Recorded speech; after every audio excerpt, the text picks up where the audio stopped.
Yo, this is Conan. You're listening to World of Wrestling Podcast with Tax and Rich. Boom. Hello, everybody. Welcome to the World of Wrestling Podcast. My name is Rich, and as always, I'm joined by my good buddy, Tyce Williams. Da-da-da-da. It's almost like we're not taking this episode seriously in any shape or form, is it? How are you doing after you've beaten the global pandemic? Congratulations. Oh, man, it's been an interesting few months. You know, having hand, foot, and mouth disease, and then Christmas, and then straight into COVID. That was good. And I'm including Christmas as one of those diseases. God damn you, baby Jesus. That's what Mary absolutely said. Oh, it's a plague. Honestly, Joseph, it's a plague that's given me this baby. It's a miracle. It's a miracle. Just forget Jeff next door. Don't worry about him. What, Jarrett? J-E-F-F-J-A-R-R-E-T-T? Oh, he always sneaks around the pod, doesn't he? J-E-S-U-S. The guy who stabbed John Cena, remember? Fucking hell. So we took a bit of a break because I got COVID. I'm also moving house next week, so we're probably going to have to take a bit of a break then as well. So, hello, podcast listeners. We care about you. We promise. It's been a weird few weeks. This is going to be an interesting another few weeks, but we'll try and do some pods here and there. But more importantly, congratulations on finally moving house. It's only been a year and a half. Yeah, 17 fucking months. Do I need to break that down for people, or is that not interesting, do you think?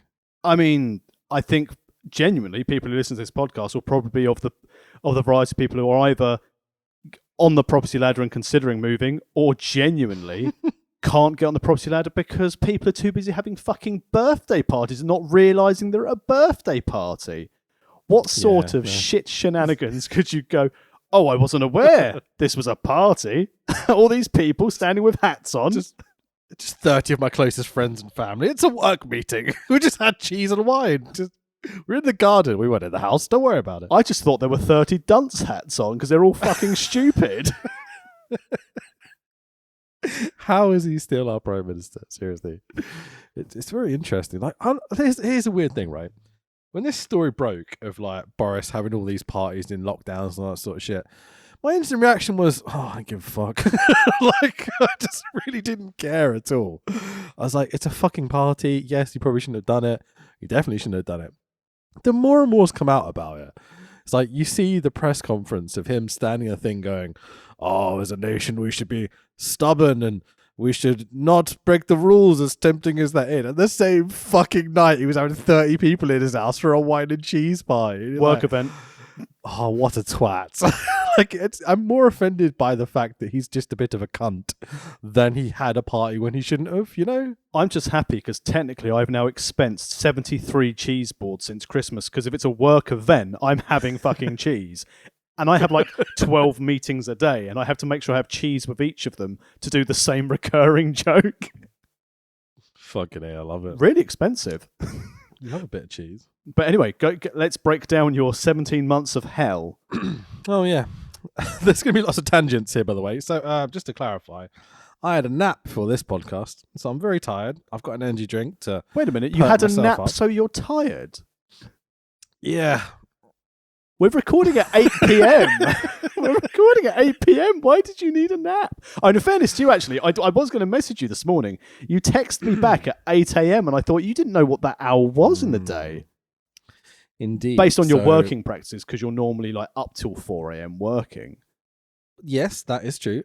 My kid's birthday today. Yay! Happy birthday, fanboy Rich Jr.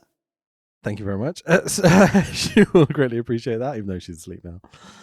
But yeah, so we were up early doing presents and walking her to nursery and all that sort of stuff, and then we came back, and then I had my one-to-one with Ollie, which I'll talk about later. It's really, really fun. It's a really good insight into how amazing Ollie is as a boss, which I really want to talk about on the pod. But quickly, just to break down, the 17 months of the house buying process was, we listed our house the week before the September lockdown 2020. So if you remember, there was like March, April time through to kind of like the beginning of summer which was like, 2-3 months lockdown. And then we had the summer, which was quite nice and open. And That's when I moved house as well, summer of 2020. Help out to eat out tax. Remember that? Speak to the host of Wrestling Legends House, and we'll talk about eat out to help out. Fucking A. And so then around September, there was a giant spike in COVID cases. So we went to like the epic lockdown. We literally listed our house for sale the week before that lockdown. So it was like, oh shit. And so we went through, 6-7 months, something like that, of practically, the occasional person coming to see the house. We had to clear out and bleach everything and blah, blah, blah, blah, blah. And then we finally got a buyer. We then managed to find a house that we wanted to buy, and that house ended up being what's called a probate house. Now, I know that you know what a probate house is because we've discussed it between ourselves, but for those that don't know, it's basically where the person initially accepted our offer, then they went and selfishly died. Careless. So, yeah, absolutely fucking careless. And then we're sitting trying to get the kids permission to sell the house, which is called probate. And what's happened is that I finally discovered this week is that it was the person that owned the house, so their husband, their second husband, so the stepkids are the ones that were contesting the will. Oh, so that was the weight on it. That was the the thing holding up the will, wasn't it? Mm-hmm. But it took them like 6 months to even tell us there was a probate issue. So there's another half a year on top of that. And so eventually we decided, like, fuck this. We lost our buyers in our house and have to go find another set of buyers in our house, which is a massive pain in the ass. But we got $5,000 extra, which was nice. And we found another house to buy, which is much closer to like the kids' school and is lovely, but it's a giant project. So I'm going to be renovating and essentially building a house over the next kind of like 3 to 6 months. So hence why pods might be a little bit sparse, but and I'm also helpful in these things, so I'm more than happy to come and be your labourer. Oh, that's very nice of you to offer, man. But with your state of your back after pro wrestling and crippling yourself for years, I'd be worried that like you'd get bent in half somehow. I wouldn't sue you. It's fine. I'll sign a waiver. Let me work. That's what you're worried about. Fucking hell. So yes, there we go. Do you want to hear about my 1-to-1? Oh, always. But very quickly, just for anyone who works for them, who's listening or considering going with them, fuck Purple Bricks. Fuck Purple Bricks. Yeah. Oh my God. Purple Bricks are the worst. I don't know how they're illegally allowed to trade in the UK. I think how you accidentally said it there, where you said, I don't know how they're illegally allowed to trade. Subconscious by this point. Their service and they're the lawyers. Oh my God, dude. So like our solicitors, right? We'll send them an email or give them a phone call. And within 24 hours, that thing's happening. Okay, whatever it is we've talked about. Our contracts, the initial contracts, so the searches, not even like the proper housing contracts, got sent to Purple Bricks. And it was 7 weeks before we realized that they hadn't even given them to the sellers. That's because Purple Bricks lawyers are actually cats. And they sit there and they go, I is lawyer. Genuinely are. I lawyer. Meow. Super kick meow. Oh, that's a deep reference. I think maybe like 10% of people listening are actually going to get. Whatever, it doesn't matter. So yeah, they're absolute disasters. We ended up calling our sellers, which is not something you really do, and having a phone conversation where he effing blinded about how bad the solicitors were. And he ended up swapping to use the same solicitors that we were using to make it fast. It's amazing how quickly things work when you get away from Purple Bricks' hybrid cat meow solicitors. Yeah, we had everything done. Literally, the house bought, contract signed, searches done in 2 weeks. I know this is going to sound silly and outside of the time of the searches, but the same person was probably working on the same file. I was like, I need to do this sale. I need to do this purchase. Ooh. Got these 2 files on my desk. How am I going to... All right, Dave. Could you sign this for me, Dave? Yes, Dave. Of course I can, Dave. Oh, wait, Dave. I've got to take this call. I'll do this later. I'm going to invoice you for this time, Dave. Oh, that's fine, Dave. Don't worry about it. Thank you. Who's paying for this? The buyers. Ah, fuck them. It's funny Good that we're shit. doing Legends House and we're talking about housing, so it's all technically linked. But tell me about your 1-to-1. No one cares about wrestling anymore. Don't worry about it. You No one mean tunes into this premium live podcast to events listen and to sports wrestling. sports entertainment? Or as I would say on a Wrestle Talk video or a Parts of Unknown video, premium live event. Premium live event. Yeah, I love that that's become a thing that we mock every time someone says pay-per-view. It's like, oh, sorry, premium live event. It's good shit. Yeah, so my boss is the greatest boss in existence, Tax Williams. He's fired you, isn't he? Yeah, no, I'm done. Being sarcastic. It's okay, I'll never listen to this. We could joke about this, it's fine. So my 1-to-1 with Ollie today is like we have yearly appraisals like you would with most jobs, and I think most people at the company have every 3 to 6 months or so they have some sort of conversation with Ollie, but Ollie's ones with me have become very sparse because usually it's like, how's it going? Yep, it's going well, doing editing, that's lovely. I'll see you next week. That's usually our conversations pretty much in terms of business. Like we get on we're good friends and stuff now as well. Everyone loves a Dragon Sleeper t-shirt. Yeah, sure. But it's how can I put this? It's so fun and casual just chatting to like, my boss. He's a lovely, lovely man. But it's phrases like, we're going to do all we can to make sure you're paid more. Phrases like that. You're like, oh, that's really nice. That's really lovely to hear. But also, business spiel, let me tell you the other way. Yeah. We're going to do all we can to pay you more. Similar to Dave the solicitor. Ollie, aren't you in charge of the payroll? We're going to do all we can to make sure we pay you more. Don't you just change the figure on the payroll run and pay you I'm more? trying to think exactly how he phrased it. It was nicer than that, actually. It was, because that sounds like pretentious, like he's not going to pay me more when he's writing down big numbers in front of me. And I'm like, oh, I did not expect this. Like, this wasn't even my pay review, which is the bit that really shocked me, where he's like, yeah, we're going to start paying you more. And I'm like, oh, okay, thank you. That's very kind of you. He's listened to the pod. He realizes your value and he's mistaken you for someone else. There was this great bit where he said, we're not going to make you do more work, but we're going to give you more power. I was like, oh, that sounds like a disaster for you. But like Ollie's amazing in that he loves kind of like motivational and like efficiency books and that kind of talk as well. And you know me, my good friend and lovely listeners of the podcast, I'm a rather practical person. I like to get to the point of the matter sometimes. And so it's very interesting listening to us. I think if someone could get an insight into like two different ways of looking at business and such, mine's like, so what do you want me to do? And he's like, well, we don't want you to do anything. We want you to, we want you to be you. You be the best version of you. It's so much fun. And like you come out of it going, okay, I think I know what you want me to do. And then like, so the way this company's kind of structured is that Laurie is very responsible for all the post-production stuff. And I'm like kind of like senior editor type position.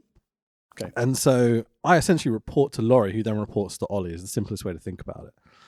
And so me and Laurie are like, so do you want to do this? Yep. Thank you. That's like it. It's really efficient. And like we get each other. And Ollie is very much like, oh, you could create this power and you can be responsible for brands. And I'm like, how exactly? I don't quite understand how I would be responsible for brands. And then I now have to have a conversation with Laurie and convey the things Ollie has said to me. And I'm thinking about how I'm going to go about that. How do you think is the best way to approach this? Well, if it's still digital meeting, record meeting, send email to send recording to Laurie. Laurie, watch this.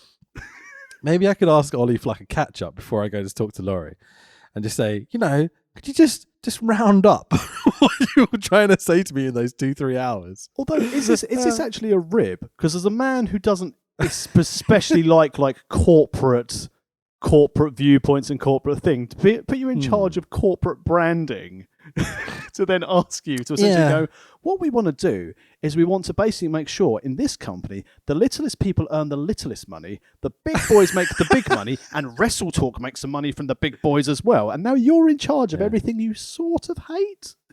Yeah, so all those editors that kind of come to you for like little bits of tech advice and stuff. Yeah. Ollie, yeah. Can you make sure they earn less money? Can you imagine? Welcome to the machine, my friend. Welcome to the machine.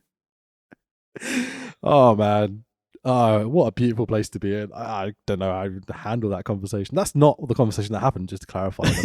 Yeah, if any of your editor Don't team quote are me on that one. listening to Fucking you hell. going, Rich is our boss now, and he dictates our pay.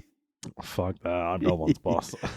This is something they're trying to do at work. They're like, so we need you, because it's very busy, and you're working a lot of hours. I was like, I am working a lot of hours.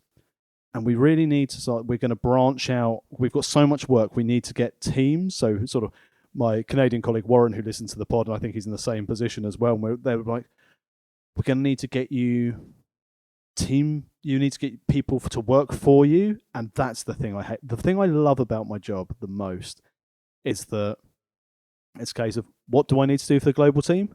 Really? Okay, cool. And I'm off. I do it well. I upset HMRC as best I can, which is my job, to guide it in the right direction of the taxpayer. I've got an HMRC story to tell you after this. You're going to love it. Please carry on. And then like, yeah, we want to like increase headcount in the UK. And I'm like, oh no, I don't want to talk to people or look after British people. Where's my Canadian friends? Where's my friends from let's go. Arizona? Where's everyone from around the world, but not this country? I don't want grizzled, ugly Brits. but on the subject of HMRC, under my shoot name, not the Tex Williams name, under my shoot name. Wait, what? I was. Sorry. Wait, what? You're not Tex Williams? On Monday. Known you for 15 years. On Monday, I was in the Financial Times, and not for tax fraud. Hey, escape that one at least. I was identifying. After I had made accidentally, I told you a while ago that I'd inadvertently, deliberately, caused a delay to the changes in the UK tax system from 2023 to 2024. So I got basically like a year delay because I made a I hear these claims and I assume you're bullshitting, but it's interesting to know this has happened. I made a freedom of information request to the government, Sure. and I basically said, their rule of this new tax thing is they need to run a pilot for full 12 months to make sure all their systems are prepared and ready for it. And no one would tell me a number of how many people are in there. I had a director from HMRC turn around and go, we've got a couple of hundred people in there. And I thought, out of a potential sample group of 4.3 million, a couple of hundred isn't ideal, but I can see where you're doing it. Maybe one of each type just to make sure the systems work and you'll build it out in the real pilot. Great, no problem. I made a freedom of information request to HMRC in the summer last year, and they came back and told me 2 people were in this pilot. Jesus. So straight away I was like, hello, I know you've only got 2 people in the pilot. Hey, Chartered Institute of Taxation, do you know there's only 2 people in this pilot? So that got it delayed. There are now 9 people in the pilot. Boris Johnson, Richard Branson. Well, no, this is only for the small taxpayers, Rich. This is like accidental Exactly. landlords. Boris Johnson. Oh, yeah, of course, yeah. Google. But then, yeah, so they wanted to talk Jeff to me Bezos. about, I paid £5 last year, you bastards. That's loads. but they wanted to see if I'd like to comment on the robustness of HMRC's system, and I just happened to say that it's going to be impossible to tell, and we get significant numbers in the system. This leads beautifully into my story, but if you've got more to say, please No, do. this was the beautiful transition you wanted. I've set it up. Mate. Knock it out the park. Talk about HMRC system. So this is our tax dickheads for our Americans and people that are listening that aren't Brits. The IRS. Indeed, yeah, IRS. Owen R. Shyster. Sorry. Everyone's got a price. I have some back taxes, is what it boils down to. Yes, you do. I got a message from a debt collection agency going, you owe us money. And I'm like, who the fuck are you? They're like, we work for behalf of HMRC, blah, blah, blah, blah. So basically, you've received my email. A bunch of tax I didn't realize I owed. Because like HMRC just didn't send me letters at all, like didn't let me know. Like, yes, it's my responsibility to pay it in the first place, but you would have thought little reminder might have been helpful. So I messaged HMRC and went, I don't really want to pay these cunts. Can I pay you instead? And HMRC went, yeah, no worries. And we set up a direct debit and a payment and everything. They took a big chunk of cash off me. And we're like, yep, no worries, awesome. And then over the next 3 months, no money leaves my account. The HMRC direct debit is set up. It's sitting there. It's ready to go. No money leaves the account. And what this boils down to is that after so every time you contact them, it's 3 months before they get back to you. So this has been going on and on and on and on for such a long time now, where I've been trying to pay them, and they're basically like, nah, it's all right. Just we're not going to take the money. It's really weird. To the point of the last email I got from HMRC when, we're sorry, here's 150 quid. So they're paying me. What's going on? I'm more concerned they're sending you correspondence by email. They're fucking dum-dums, dude. Like, so They I had shouldn't one be of them. communicating with you by email. Is that a real thing? A lot of it, they won't. They tend to not send email because it's not overly secure. They're emailing me, that's for sure. Do you want me to read you some of it? Do you want me to read you the oxymorons in the email? I mean, it sounds like they're I'll tell you what. morons. I've got an idea. I'm going to read you my response to their email because it's pretty funny. I got to the point where I was so angry with this whole process. So I'll give you some context. I received a phone call from someone claiming to be from HMRC. He basically spent the first couple of minutes on the phone going, oh, our system's a bit dodgy. Working from home, isn't that funny? And I was just like, uh-huh. You phoned me. Like, what's going on? And one of the things that really threw me about this was they went, how can I prove that I'm from HMRC to you? And I went, isn't that kind of your job to prove that to me? Why are you asking me how to do that?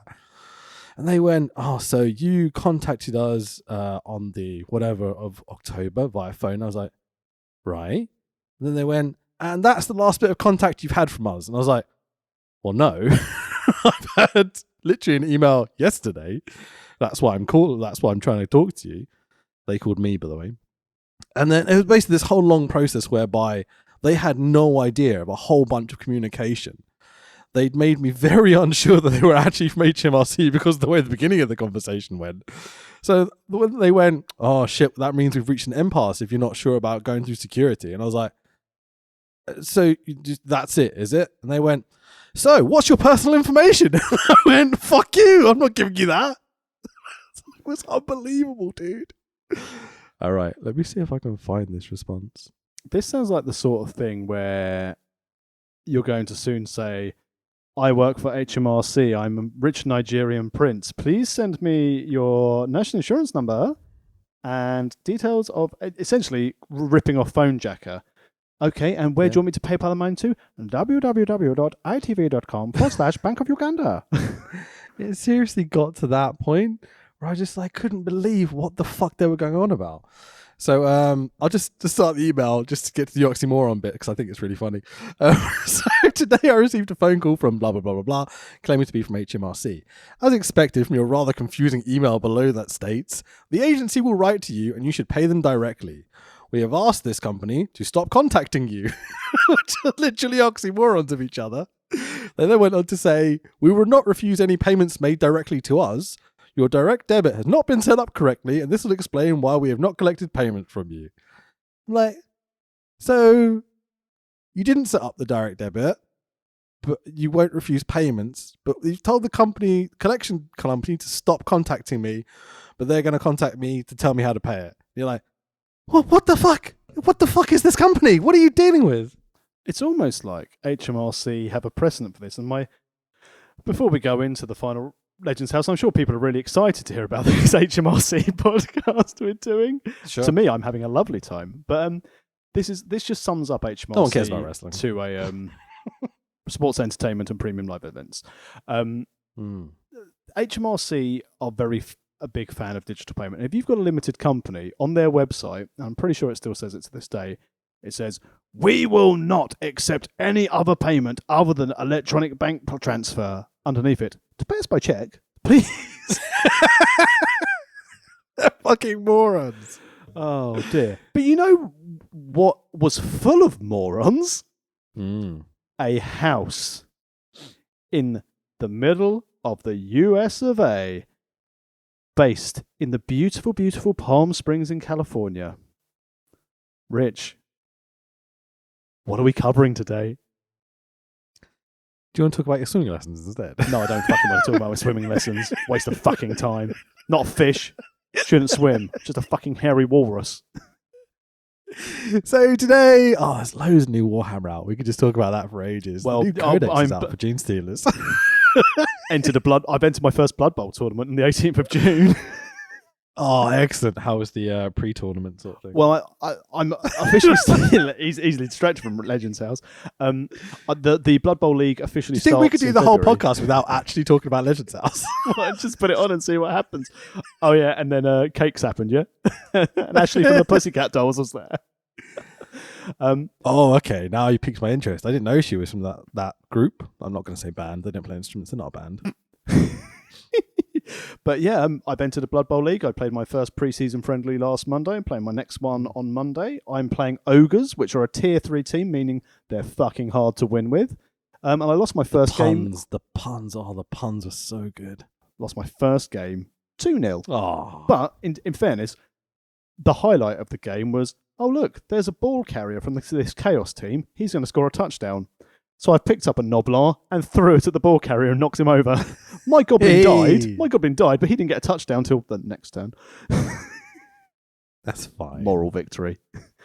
It's about having fun, not about winning. Exactly, especially when you're playing Ogres. But I think for the Blood Bowl Sevens tournament I've entered in June, I'm going to run. Well, I was going to do Dwarves, but they're quite slow. So we'll see. We'll see. I might go Elven Union.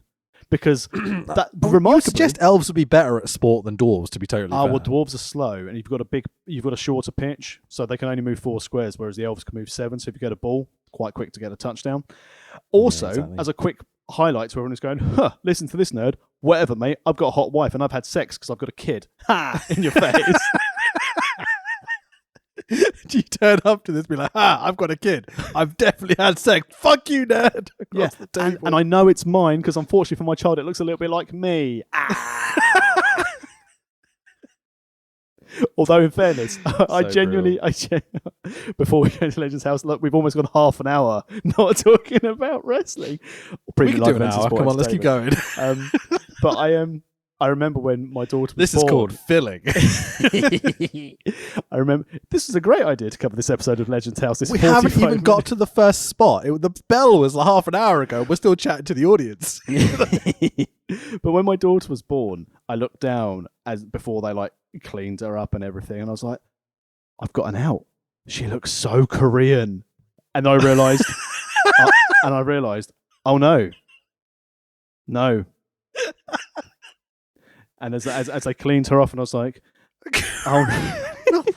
Genuinely, she was such a fat, chubby baby, 10 pounds 11 ounces. Oh, okay, She was a hulking child covered in fat rolls, and I thought, that looks like Kim Jong Un. It's meant to look. It's a little Korean dictator who's already shat all over the bed. Oh man. But we're doing WWE Legends House. Yeah, everyone loves reality TV, and because obviously we couldn't do Total Bellas or Total Divas because that was too much like real life drama. But yeah, Legends House. This was the first ever program WWE filmed specifically for the WWE Network. But this goes to show how many delays there were with the network. So we covered in our Daniel Bryan Triple X Enter Brie Enters the Dragon. The network started in 2014. Legends House began filming in January 2012. Now, they did a 10-episode run. Episode 10 was actually where they all got back together in a studio and chatted about things. But this whole series took 21 weeks to film. Damn. And you'd never tell they filmed it for 21 weeks based on the content of episode 1. Now, before we get into the cast, there were a number of legends who had already signed up for this or were rumoured to sign up, but once they got closer to filming date, they pulled out. Do you know who some of these legends were who then pulled out in? This is a crazy thing, right? So considering your last comment before we started the show, you probably should have pulled out as well, mate. Nope, because I need to prove to the nerds that I'm their king.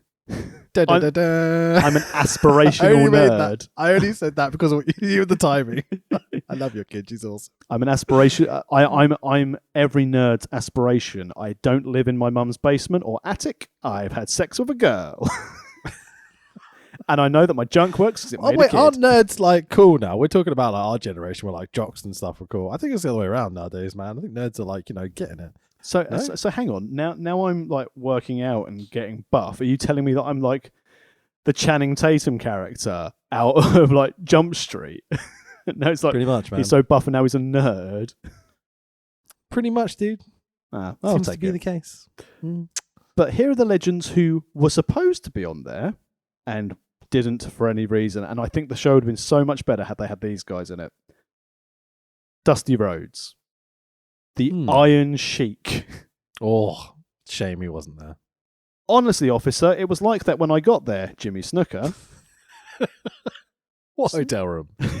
Sergeant Slaughter, that's why I couldn't share a room with anyone. Sergeant Slaughter and the Honky Tonk Man. Oh, God. Imagine, like, Sheiky and Honky around these people. Oh, that might have been brilliant. Oh, it's a shame they wussed out and didn't have those people on the show, because that would have made it much more interesting. That's the kind of show I was expecting, like, that semi-worked, let's have people shoot and like bring up old rivalries and stuff. And what we ended up getting here was quite cozy, lovable. I don't know quite how to put it. And it's quite a comfortable place to be watching it, Yeah, until it got to the end, which we'll get to, it was all very nice. It was basically a group of old mates getting together in a beautiful mansion in Palm Springs to have a lovely time. And yeah, it was, I'm sure that who doesn't love a Busey on your TV show as well? So, season 1, episode 1 of WWE, I can say that, WWE Legends House. Because they're legends and it belongs to their, it's their house, so it's quite a... So, the network description says, 8 WWE legends reunite and get acquainted with their new neighbors. Back at the Legends House, tempers flare between Tony Atlas and Hacksaw Jim Duggan. So, ring the bell. Good night, everyone. That's the show. So, Mean Gene welcomes us to the show this season on Legends House. Can you do a Mean Gene? No. Yeah, me neither. All I can do is a Howard Finkel. That's so weak. I'll do a Howard Finkel. Can't do a Mean Gene. Now is the time, and now is the time. He just sounds very proper, but not British. So it's very hard for me to get out of proper Britishness, Yeah, it's no Lord Alfred Hayes proper Britishness. Yeah. Anyway, so cue the opening montage of basically it implies they're going to have some sort of golf croquet, stripping. I mean, the legends are going to be stripping. A battle. I'm like, cosplay battle, here we go. There's apparently going to be a male and a female host. They showed those two. Half-naked girls. Hooray! Fancy dress. Roddy Piper painting his face like Braveheart. Not like Bad News Barrett this time. Bad News Brown. God damn it, I said the wrong one. I'm afraid I've got some bad news. That's not the right racist joke.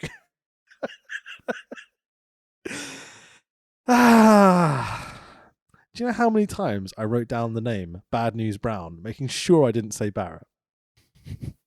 Not enough, clearly. Spot blown. This time, at least. Also, Tony Atlas and Hacksaw make Mean Gene cry. It's what they imply in this opening video montage. Bastards. It's not what happens, the lying prigs. Roddy Piper finishes the opening video package by saying, 8 guys, 1 cup. Which is a sequel to 2 girls and 1 cup. So they've extended it to 8. He finishes the video package by saying, 8 guys, 1 house. Who knows what's going to happen? Legends never die. They just get better. Well, hang on a minute. Let me count in here.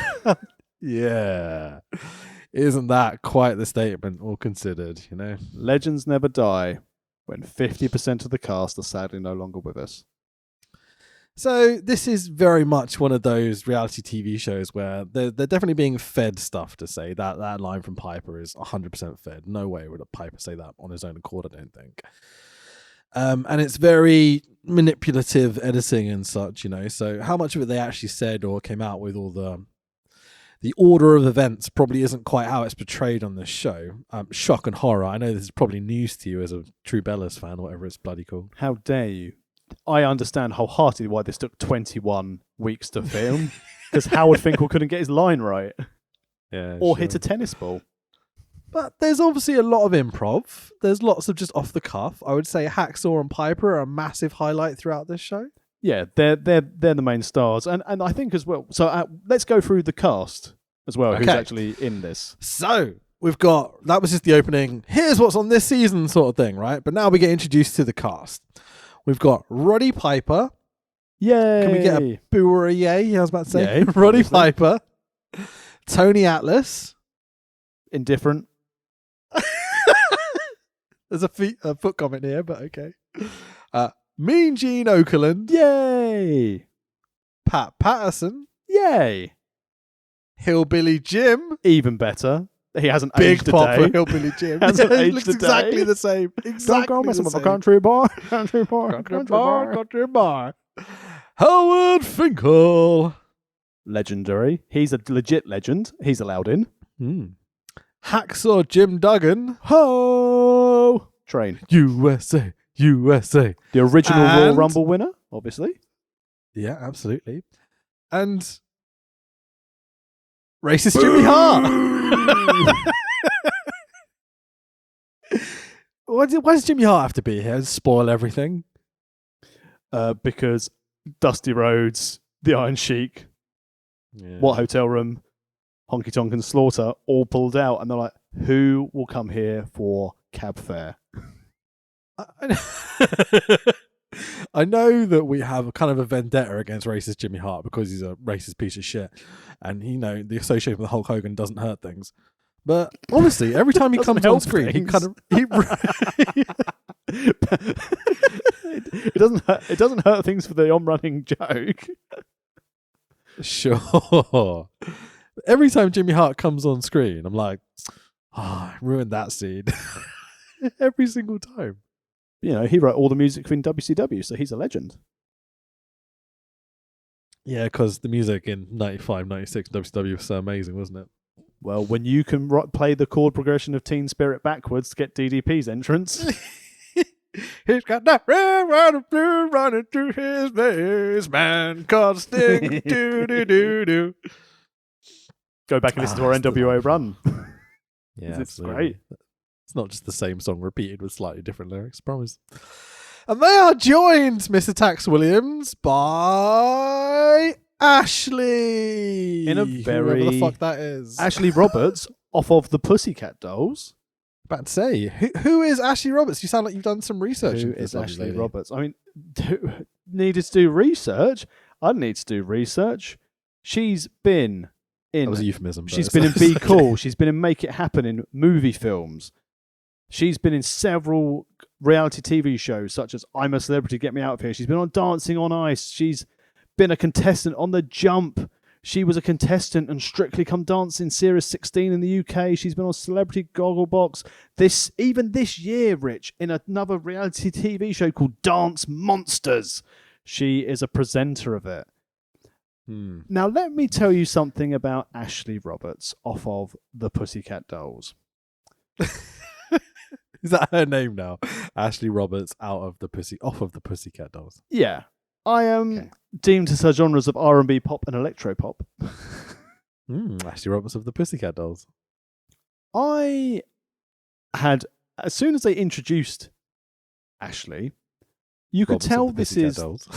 Ashley off of the Pussycat Dolls. You could tell this is Yep. in the era where WWE don't treat women with an ounce of respect, because you've got comments of like Gene Oken going, well, I'm happy now there's a beautiful woman in the house.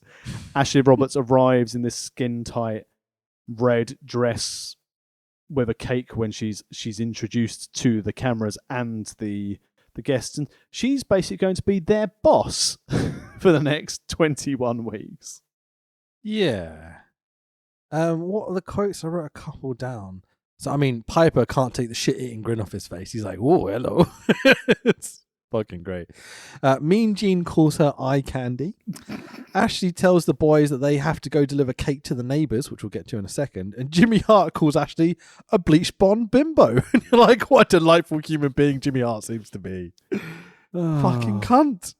Immediately, just with like the sexism. What a piece of shit. And this I think like set the tone, and also an insight into the Undertaker's WWE locker room, where men were men. Right wing shirts, injuries, death. Bit of coke, bit of eye candy. Yeah, exactly. Fucking hell. So, did you notice when they were introducing all the guys and their little vignette bits they did, that Tony Atlas is wearing a Triple H shirt? Oh, yeah. What a suck up. What a little bitch to be wearing a Triple H shirt going to this. Oh, God. I mean, it was probably a case of like, Tony, you can't wear that T-shirt here. What? Great laugh, though. Genuinely. Like, Tony Atlas's laugh is the sort of thing that there's always going to be one person in your friendship group who's got a knobhead laugh, like a Jimmy Carr sort of laugh, and that is Tony Atlas. I mean, as a man who wheezes as a laugh, I'm down for a good laugh. I like some of my favorite podcasts have people that have weird laughs in them, and they also constantly say stuff like, "Oh God, I'm so embarrassed with my laugh, or I can't listen to the podcast because my laugh, whatever." And I'm just like, I like it when people lose their inhibitions and just kind of let themselves laugh. So I try not to like restrict myself too much, even though I'm very aware that some of these podcasts are just me wheezing my way through it. No, it's good. It's a sign that people are having fun and having a good time. Sure. Yeah, I try not to be too conscious of it because, doing audio podcasts, you become conscious of almost every other word you say and not repeating yourselves. Or for example, I say, you know what I mean, quite a lot, and I try not to. Big Frank Bruno fan. Exactly. Yeah. Also Dre, but whatever. Okay, here's a question. So Tony Atlas's laugh, is it a work? It was certainly a work when he was back on the Abraham Washington show, when he was back on WWE TV around this time when Legends House was released. Because you'll notice that in WWE TV on their like B shows, on their like the Superstars or the main events, whatever they had, that's when some of these guys would miraculously rock up when they're trying to promote stuff on the network, especially when they first announced Legends House in 2012. Some of these guys appeared, but I think a work for the cameras, I think in legit real life, his laugh would be naturally like that. But there were times in this episode where it almost like the most hilarious thing happened and Tony Atlas couldn't control himself. Again, the reason why this took 21 weeks to film. Sure. Because there's moments where he kind of giggles and then he goes, like after laughing. I started to think like, well, these are smarmy old school wrestlers, old carnies. They know that they have to stand out, they have to be seen, and we're talking about it. It works. So I don't know whether it is legit or not, but yeah, it's certainly something someone could steal, I think. As a heel character, you give yourself a ridiculously stupid laugh. It gives someone to talk about at least. It's quite a smart idea, really, if it is a work. Out of all these legends, who's the biggest name? And I think we will know the answer straight away, but who's the biggest name to you? Well, it's very obvious that the top of the card here is Roddy Piper. Agreed.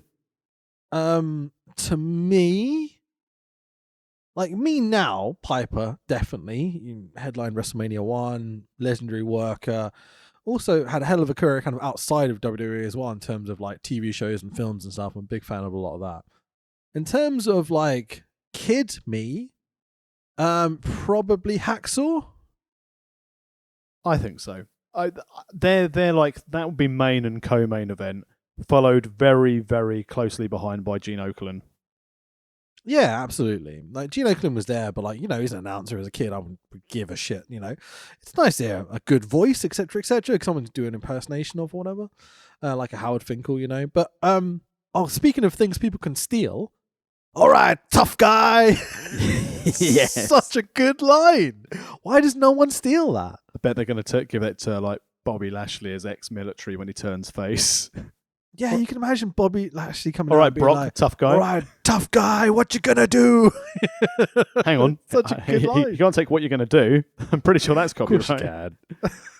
But and that's the thing. So obviously Piper, Okerlund, Duggan, and the Fink were all there. Jimmy Hart was a manager, but obviously when I was younger, I wasn't overly concerned with manager because he was just there with his megaphone. So and you knew what you were going to get, rinse, repeat.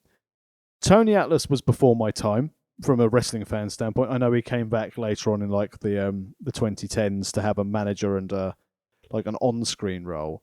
And Hillbilly Jim, again, I remember him from Rock and Wrestling, the cartoon, and I remember him managing the Godwins. And then Pat Patterson Godwins again, would be my introduction to him, I think. and Pat Patterson, my introduction to him before I became interested in the business and the behind the scenes, etc. I just knew him as one of the Stooges with Briscoe, with Joe Briscoe. Absolutely, yeah. Great characters, really, really fun to watch as a kid.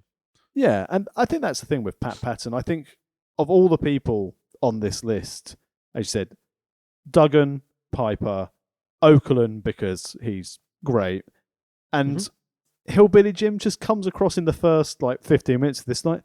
He's just a nice guy. He's happy to be outside. It's like a dog with a window down. Happy, tongue out, having a lovely time. Yeah, like some of them seem well-adjusted human beings and have their shit together, and some of them certainly do not. And it is quite nice seeing their kind of like real wacky personalities coming out. Like Hacksaw's a riot. Hillbilly Jim, excuse me, Hillbilly Jim seems like the most normal of the bunch, I would say, apart from probably the announcers.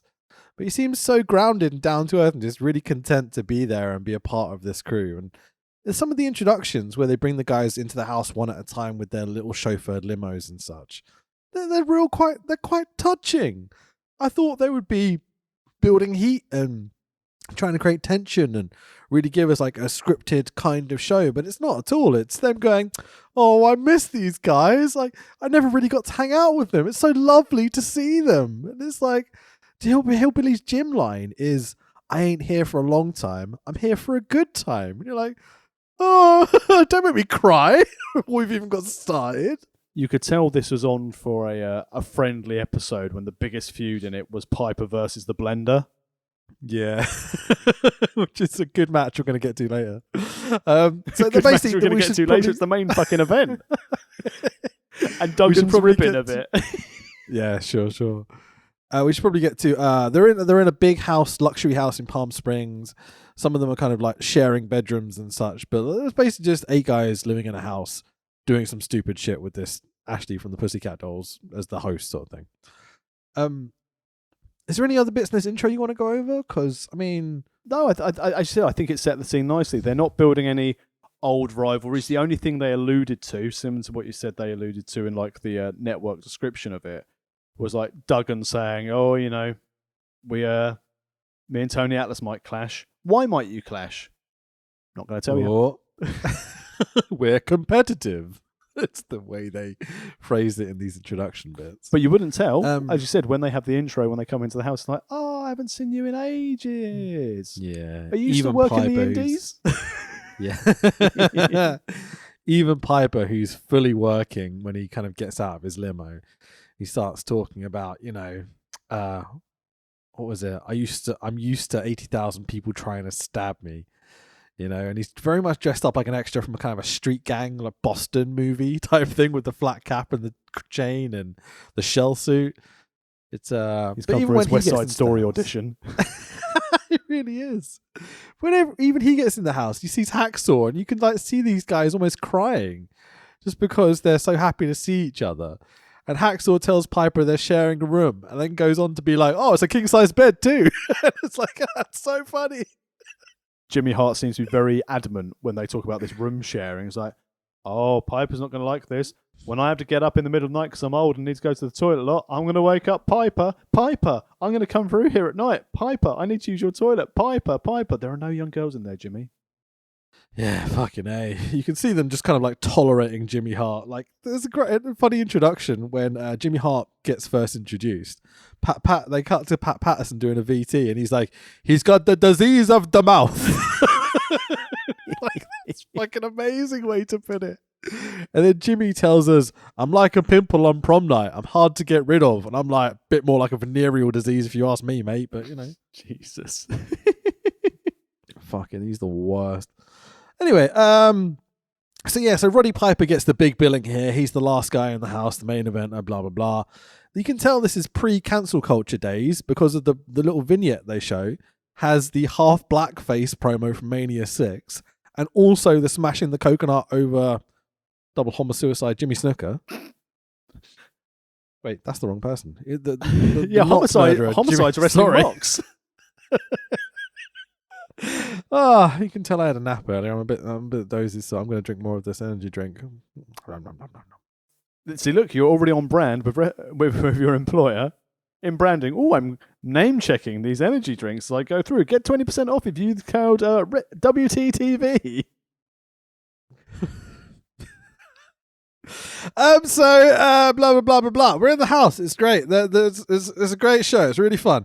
Blah blah blah blah blah blah blah. Oh yeah, Piper adds a great line at the end of this to add to reality TV show drama. I fear the brotherhood we have is going to be tested. Da da da. Oh my god, moderate peril. It very is. Oh, look, here's a lovely show with people you kind of love and adore and Jimmy Hart. And here's some moderate peril, as you put it, because here's a slag in a tiny dress. It's Ashley. Ashley off of the Pussycat Dolls. It's ironic because they talk shit about her immediately. That's why I called her a slag, because that's what they do. See, it's funny. Well, she's a rat, isn't she? She's a ring rat. You know, from the 80s. Rats, women, ring rats, right? Right? Duggan, right? Yeah, right. Wait, when was this filmed? 2012? 2012, yeah, in the bad times of the Divas division.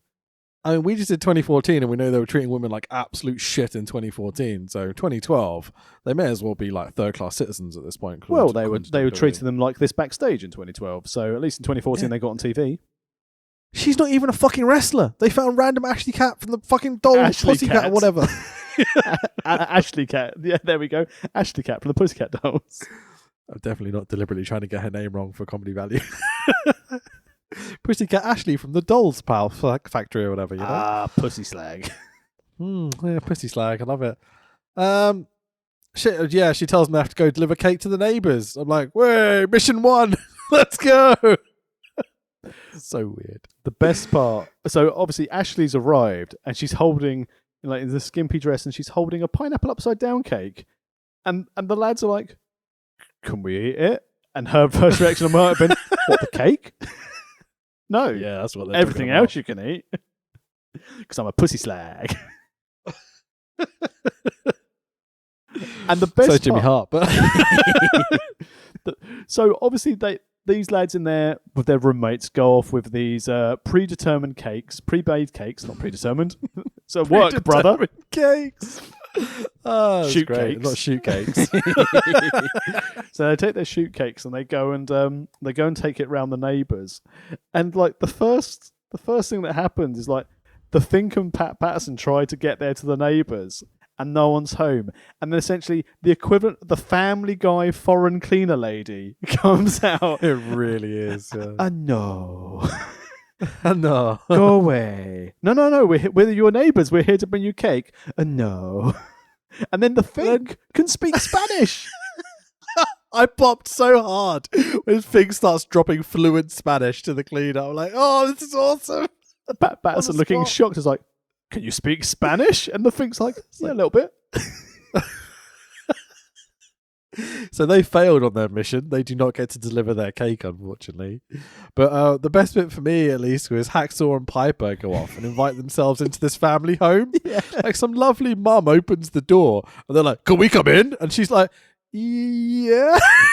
As they're walking in the front door. It's fucking great. But the best bit of this, I always love things like this, even if you're watching like stupid things like Location on TV, when they're like Kirsty Kirsty Allsopp and Phil Spencer turn up on the doorstep and go, "Oh, can we come in?" And I always say to my wife, going with the words, "Have we already filmed this bit?" Because obviously they've met each other and they're doing these bits in. So obviously I popped myself by going, "Yeah, can we come in? Have we already filmed this bit, Duggan?" You must have forgotten it in your older age. Yeah, absolutely. They're not the greatest of actors at this point in their lives, I'd say. But Neither the people in the houses who are clearly Yeah, actors. sure. There's a lovely bit where Piper is doing his best to interact with the kids and like create moments and stuff. And one of the kids goes, "I want you to do some wrestling." And Piper goes, "Oh, really? See that big guy?" Points to Hacksaw. Just gets up and forearms Hacksaw as hard as he can across the shoulders. Like, "There you go, kid." And Hacksaw's like, "What the fuck just happened?" So ding, ding, ding. Your opening contest. Rowdy Roddy Piper versus Hacksaw Jim Duggan in a family invasion, house invasion match, I guess we're calling this. But don't worry, dear listener, because Duggan pulls out the greatest finisher in the world. He tells a little kid to take a dog biscuit to Piper and offer it to him, and then Piper takes a bite out of the dog biscuit and then is then told, "That's a dog biscuit." And he looks at the kid, looks at Duggan and says, "Did he tell you to do that?" Proper So, banter. Piper just jobbed to Hacksaw Jim Duggan? Yep. Well, that's all right, because later, like, the feud continues with like Duggan's underling. Sure. It's really these are two guys that never job and never done a clean finish in their existence, I think. It's nice to see a clean finish for a change. Until El Hijo de Blender comes in. Triple A's latest signing. So, Jimmy Hart's wandering around, boo, tells us how much he loves the American flag, but he doesn't know what cilantro is. Now, I'm not an American, and I know cilantro is coriander, and I know what coriander is, because I'm not a fucking moron. But it does make you wonder how fucking dim Jimmy Hart really is.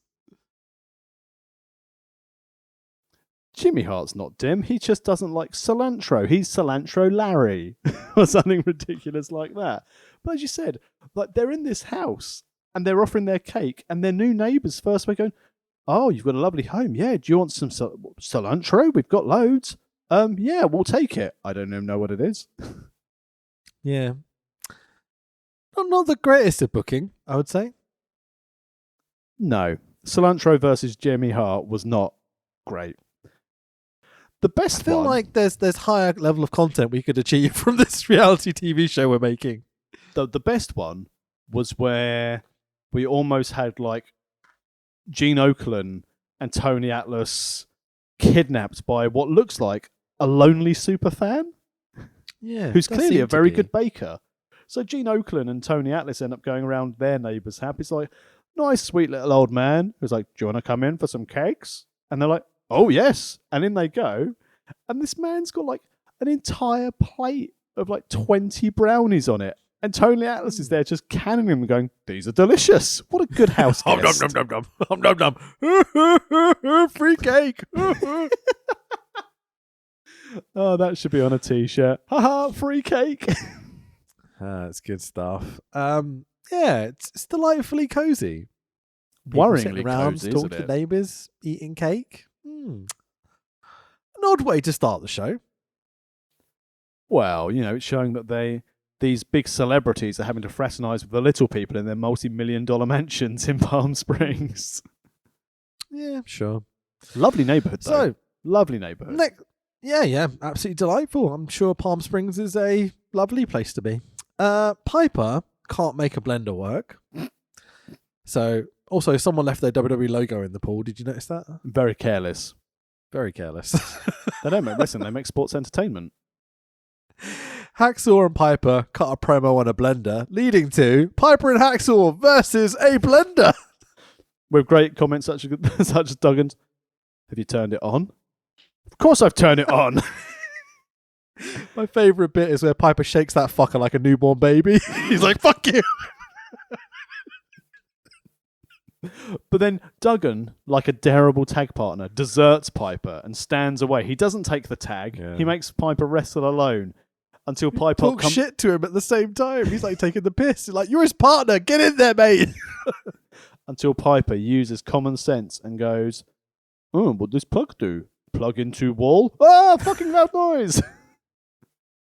And then Duggan pisses himself laughing when the blitzer goes off. Sure. So Hacksaw does jump in to like push the button and be like, "There you go, that's how you do it, Piper."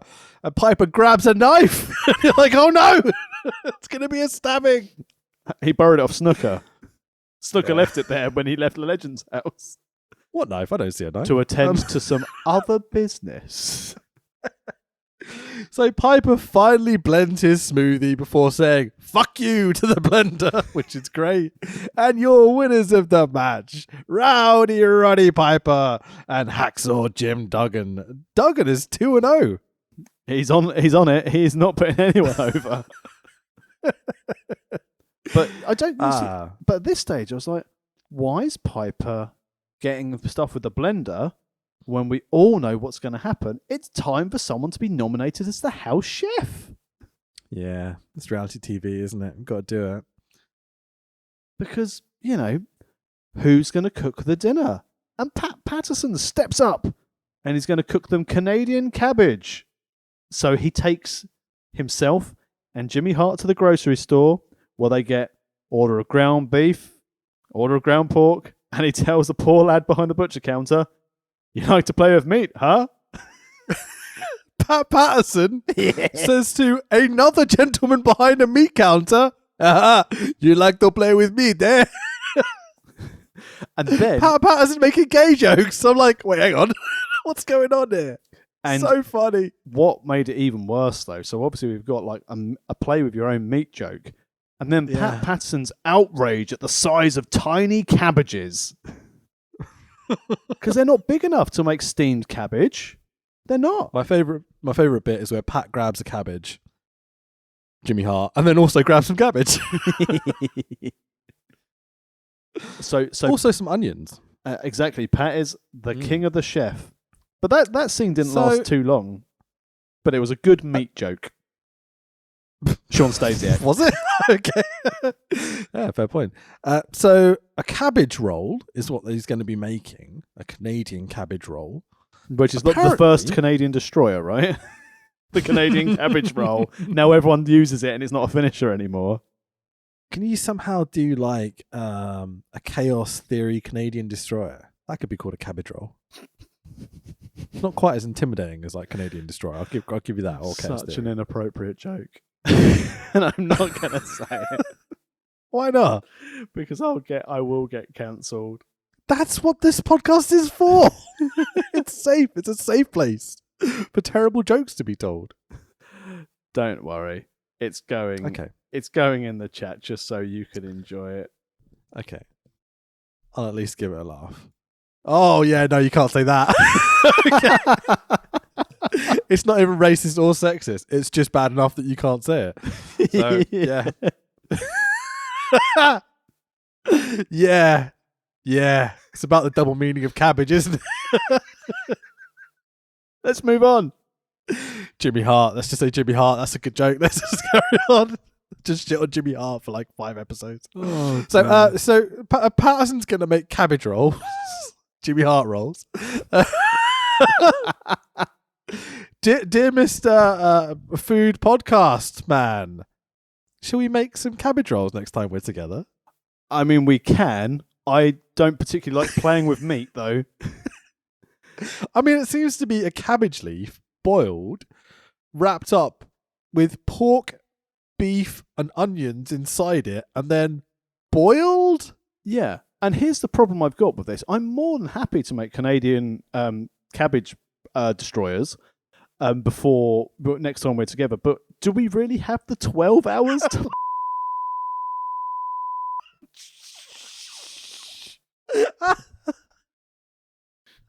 Did you catch my little... I did. It's a cabbage destroyer.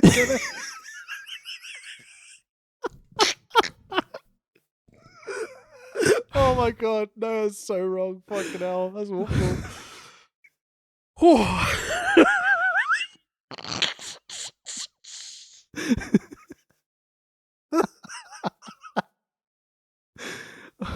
Oh Oh, we just got cancelled so much. If anyone caught on to what we just said. All right, okay. So, damn it.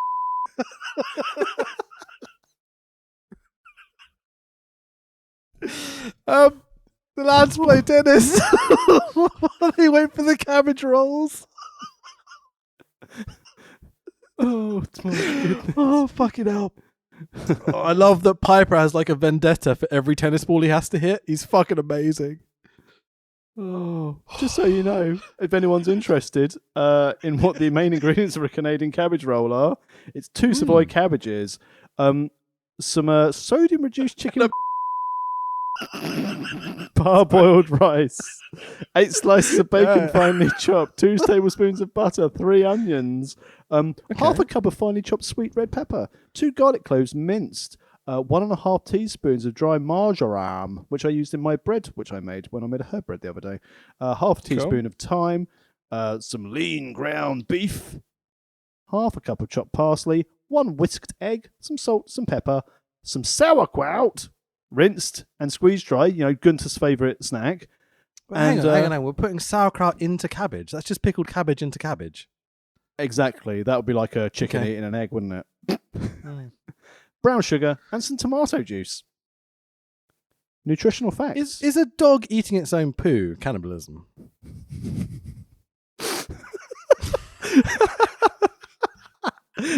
Can we put this as a poll on the pod on Twitter at World of Rest Pod? We should do more like less serious wrestling shows every week. This is great. This is going to get us in so much trouble. I did write down the time code of 1 hour 05 just to make sure that I listen back to this bit and make sure we don't get cancelled. I think there's going to need to be some editing on this episode. Yeah, maybe. I might just take out the names. So, you know. What, Jimmy Hart? Right, okay. Ooh. So, anyway, the lads come in to eat while Atlas stretches out Patterson's knee, by the looks of it. And the lads have decided the cabbage rolls will be eaten tomorrow instead. So instead they go and have a nice game of tennis. Yeah. I love that Piper has beat the shit out of every tennis ball that comes near him and gets furious whenever he misses. That's a competitive man after my own heart. And it's not, I tell you what, here on the subject of WWE's Be a Star campaign, having like Atlas and Okerlund sit there and go, "Whew, Finkel's got fat, hasn't he?" and laughing at him for being overweight. I was like, I know this was quite funny. Well, considering what we've just been laughing at, this is what's bothered me. Sure. We don't care about being a star. We're here to bully people. This is what we do. But it was just like, I feel sorry for Fink because he was trying really hard. But again, they're setting the characters. Having a good time. You know? They're setting the characters here, though, aren't they? For like their 10-week run, Fink's going to be the butt of all the jokes. Sure. Yeah, I imagine that's a show. Have you seen this whole show before? I've only watched the first episode. Okay, cool. I'm probably not going to watch the remaining 9. Well, we've got a podcast series to do, my friends. If we get a pod Maybe next in the future. It's almost like we've planned to do this one before you go away to move house. So in case there is any kickback, we can have some downtime. Yeah. Yeah. It's an interesting one, isn't it? If someone checks out the pod in the few weeks while I'm away or whatever, this is the podcast they're going to hear. Is that a mistake? Don't forget to check us out at Wrestle Talk Podcast. No, don't do that. Not associated in any way, shape, or form. Buy a t-shirt, go to amazon.co.uk, buy a t-shirt, worldofwrestlingpodcast.com. We've got loads of them. They're really good. If you go to worldofwrestlingpodcast.com, you can find all the links to the t-shirts. We've got WCW ones, we've got WWE ones, we've got like a new era ones, we've got all sorts of cool shit. I was wearing my LIJ inspired one the other day, and I'm going to be wearing it tomorrow when I go to the gym with Coach Wicked in the evening for an evening lifting session. So it's going to be very nice. Booyah, let's go. Roddy Piper has a peanut butter sandwich for dinner because he can't have any cabbage rolls. Riveting TV, this bit. Imagine the outrage. And they didn't even tell me if it's crunchy or smooth peanut butter. Nightmare. And that's how we finished day 1. We are into day 2. There's, they've gone in, right, so There's a gong outside on the lawn, and there's also some yoga mats. We're like, someone hits the gong, and then someone goes, Fuji? And I'm like, that's racist. I know it was the music and stuff as well, but seriously, you hear a gong and you instantly go to the one Asian guy you knew back in the day. Like, come on, boys. Yeah, at least go for like Kato or Tanaka from the Orient Express if you're going to be there. Don't go straight to Fuji. Poor lad. Yeah, these are comments we make, not you. But no, it's not Fuji. Who is it, Tax? You can almost rhyme it with Fuji, Fusi, Gary Busey. Who Pat Patterson calls Gary Busick. Gary Busey, well, Tony Atlas is saying it's a dong show. Great stuff in it. Fucking bands. So Gary Busey is here to do some meditation. And I'm like, okay, interesting. So it starts out like, fairly innocent. We've got Gary Busey, who infamously had a large, I think it was a bike accident. I think it was a motorbike one, yeah. Yeah, has a serious head injury. So obviously is dealing with some coping methods. And it's pleasantly oddball to start with. There's this beautiful bit where Hacksaw and Piper aren't really into it. And Piper's like, close your eyes. Fuck you. Which was pants. And then Gary Busey tells us as they're doing this meditation stuff, when I'm bored, I honk at geese. Honk! Right. I mean, it's all fairly innocent at this point. We've all been there. We've all honked at a goose. We've all honked Ashley not? off the Pussycat Dolls. Yeah. I suspect she's had a few honkings.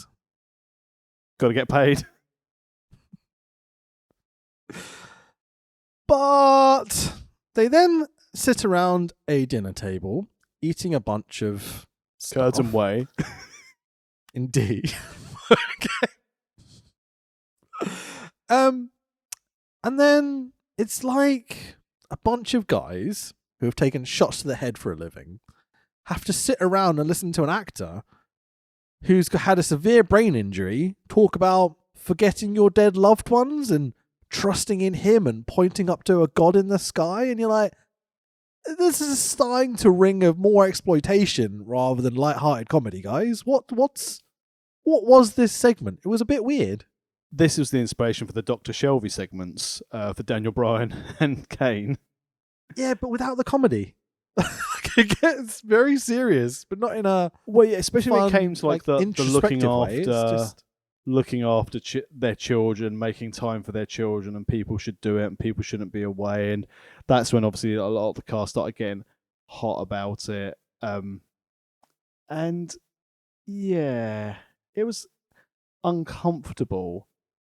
And I think so. Hang on, just one second. Let's just get this in order. So the Busey, we'll get to that bit, I promise. Okay. So Patterson calls Busey out on his kind of mentally ill ramblings, which are a bit like, oh, that just got really uncomfortable. That was a bit strange. I don't know why we're calling out a guy who obviously isn't quite coherently getting his thought processes through.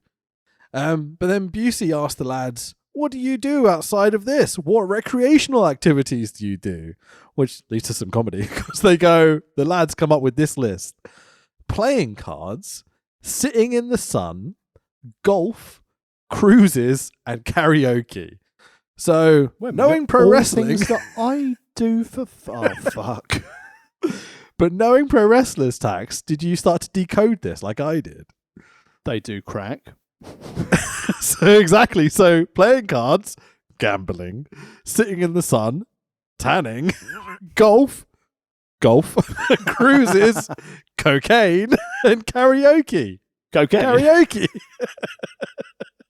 Yeah. More cocaine, definitely. It's pretty good. Is it bad that I like all of those things? Not cocaine. Love definitely cocaine. golf. Yeah, sure. A bit of karaoke. I don't like sitting in the sun though. The golf thing. I've thought about getting into golf. Golf. I prefer golf at the driving range because you can do it when it's raining. I had to do golf when I tried to get good at golf when I was in my early days of accountancy because that was like the perception. You take your client out on the golf course, and the first time I was taken out on a golf day for work which they didn't want to take me on, but I had to be taken because everyone in the office was going and they didn't want to have this guy who was basically a bit of a prick go and see their clients. But I was so bad at golf, even one of the clients turned around and said, "Could you start playing properly, please? We're not just going to leave you if you beat us." And I just looked at the guy and went, "Oh no, I really am this bad at golf. I've never played." And there was lots of, "He hasn't played golf." Do you want to try doing golf? Obviously, yes. Once you're settled in and moved in, I'll take you to the driving range at Stone Lees and we'll just go and hit some balls at some cows.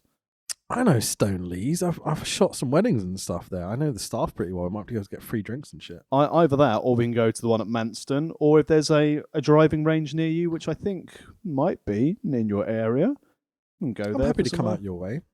Yeah. We can get like a little golf gang together. So we've got like a crew to do. Did I just say golf gang? We could all wear like diamond sweater vests. Bandanas. It'd be really cool. Okay. All I'm going to say is, and I know I'm nowhere near it and I've never met them, but I don't have to come. Please just take it as like, "Hey, Ollie, I've decided that I'd like to do a Wrestle Talk social and take them all to golf." Oh, by the way, I bought my mate. He's shit at golf. Why not?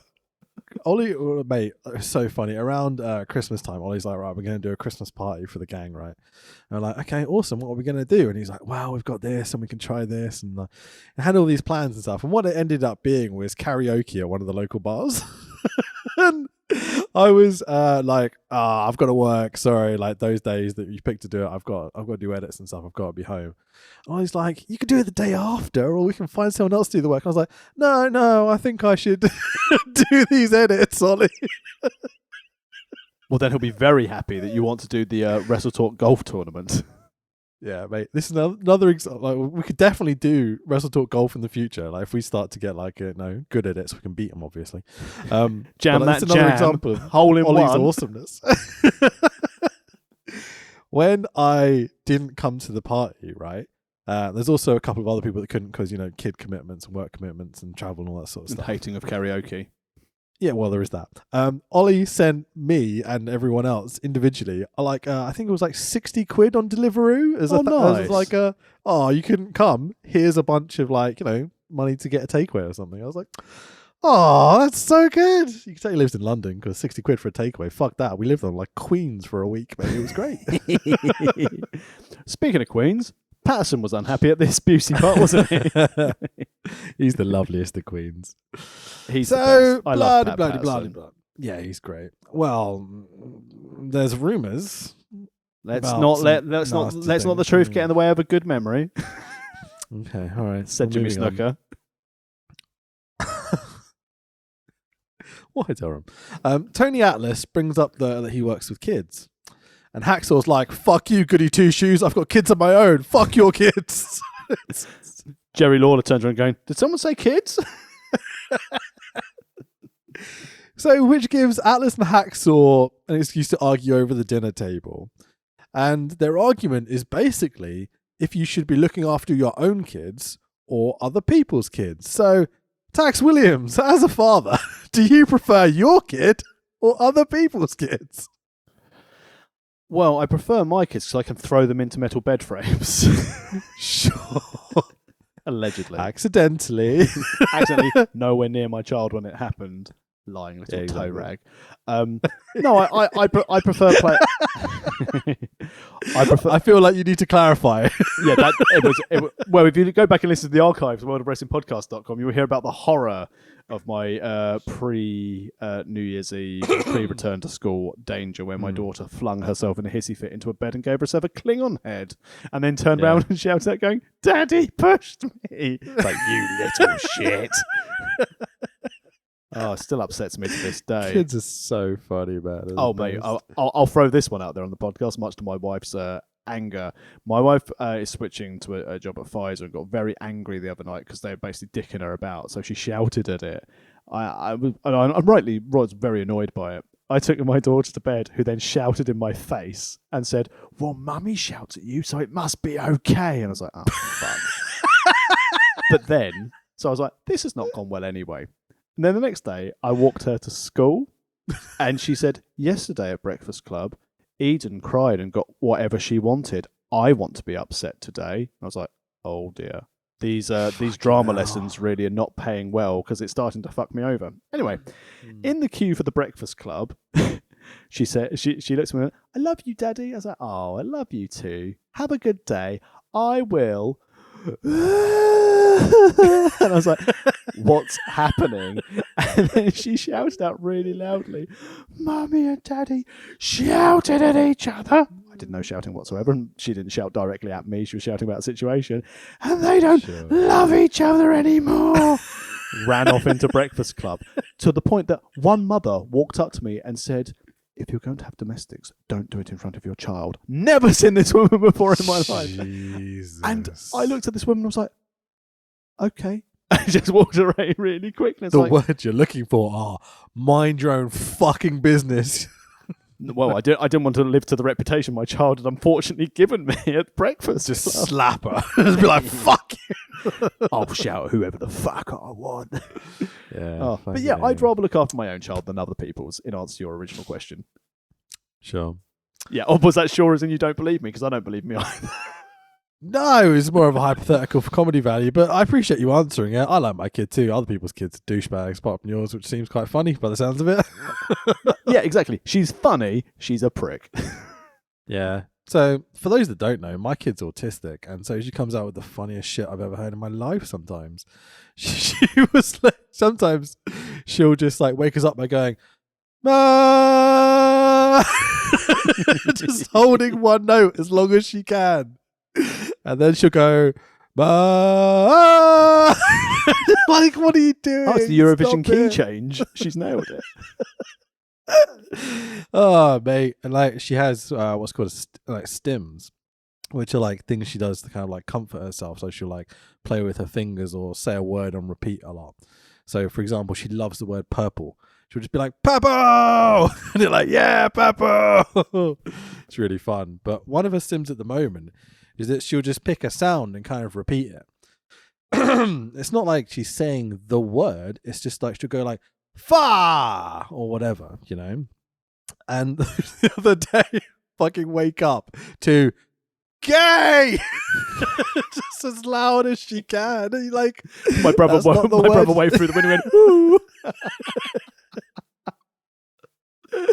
Yeah, she doesn't mean gay. It's just that that's a combination of consonants and vowel that she's picked out that she's going to say today. And like, oh, it's so funny. Occasionally you hear her going, gay, gay, gay, gay. Imagine your new neighbours. She's in the front garden or in the back garden playing away nicely. Oh, look, there's the lovely girl next door. Hello, little one. How are you? Gay. Imagine if you're living next door to a gay couple and the first thing they do is introduce themselves and she goes, gay. Yeah. But she will do stuff like, you know, she'll see a black object and go, black. So I'm waiting for the day where she meets like a black friend or something of ours and just walks up and goes, black. And I'm like, I'm sorry, she's autistic. She doesn't mean it. Because it's going to happen. Like, she will just pick out a feature of someone and just point it out to them. I'm like, oh, it's so funny, man. She's the best. She's so good. Oh. But yeah, she doesn't mean gay. She doesn't know what gay means, I think, at this point in her life. And it's not like a word we throw around as an insult. We're not those people, obviously. And so, yeah, it's just a bunch of consonants that she's put together that she likes to say because it's comforting. Yeah, we teach her that this is not something you can just shout at people, you know, but she's a 4-year-old autistic kid. She doesn't quite get it all the time. I had the semi-difficult one of when my daughter was like, Daddy, why don't Uncle Ben and Uncle Sean have children? And I was like, well, they've got He's put it in the bum. Got to put it in the vagina, mate. Yeah. They're not doing it wrong. Standing up, you don't get pregnant, right? But then she said, and I hope they enjoy this question when they get it. They're like, yeah, which one would carry a baby in their tummy? And I just said to her, I said, ask them next time you see them. That's great. Oh, please let me know the response when that comes back. I think Uncle Ben or Uncle Sean will just look at her and go, gay. So, the Busey is chatting to the guys, and every time, it gets awkward, he tries to change the subject. So he asks them about anger management, which Piper slams the table and goes, "What the fuck made you think of that?" Which was great. Busey calms the scenes down by throwing a bag of Coke in the pool and watch them all jump in to cool off. Hey, boy.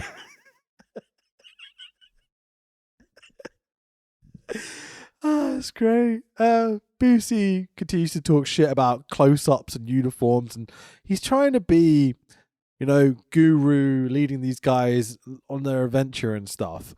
And he says stuff like, you've got to leave the gimmick behind. And then Piper sits him down and goes, "I'm going to clearly explain to you why you're an actor with your Hollywood bullshit and the reality of being a touring wrestler in the 70s, 80s, 90s. They have to live the gimmick." He explains that, when people shout at you in the street, they don't shout your character name. They shout Gary Busey.